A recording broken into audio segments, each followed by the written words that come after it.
near the end of my 20s, I moved to Portland, Oregon, and I was working as a superintendent for a modeling company. And we had this big project we were working on, and I was running it. And then we were about to start framing, and my boss, Patrick, called me, hey, gather all the tools up. This job's over. We're off the job. And I was like, okay. Go back to the shop, and I remember standing in there, and Patrick's like, man, I really knew I should have invested in that marketing stuff, but I always put it off. And I was like, I pulled up my phone and I was like Googling marketing because I didn't know what it was. I was like, crap. Like at the time, that was my dream job. I had a salary, a truck, paid vacations. Like it was really cool. And I was like, now I'm going to lose it. So I didn't want to lose my job. And I started doing research online, and I've just gotten involved in this forum called the Fastlane Forum. It's like an entrepreneurial forum, and there was this one guy selling a course on Google Ads, and it was like $300, and he's like, get you going with Google Ads in a few hours. So I was like, cool, what's this Google Ads thing? And so I just did all this research, and the next day I went in and I told my boss, I was like, hey man, like if you'll pay for this course, I will work around the clock to learn how to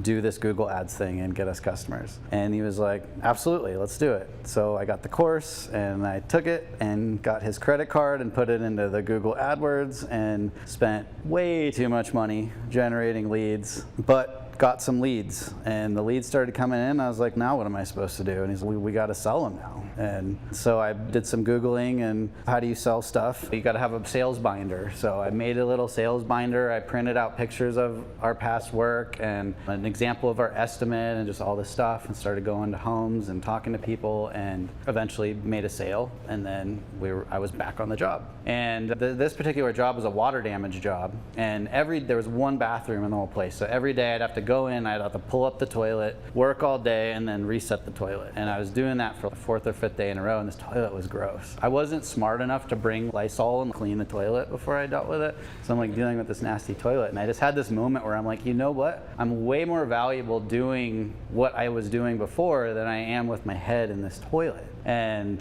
so I went home and thought hard about it, and mostly I was afraid of how I was going to break the news to my boss, because I felt really terrible. This guy had invested a lot in me, he'd put a lot of faith in me, and now I was going to leave and go chase a whim. And so I inevitably decided to do that. I gave him a 2-month notice. I said, Patrick, look, I'm going to go do this thing. I have to do it, but I'd love it if you were my first client. And he was like, of course, I'll be your first client. And that was 7 years ago, and he's still a client today. His business is doing better than ever. And at this point, I did freelance web design for years, hired my first employee in 2020. Now I've got 9 or 10. We are one customer away from having 100 clients.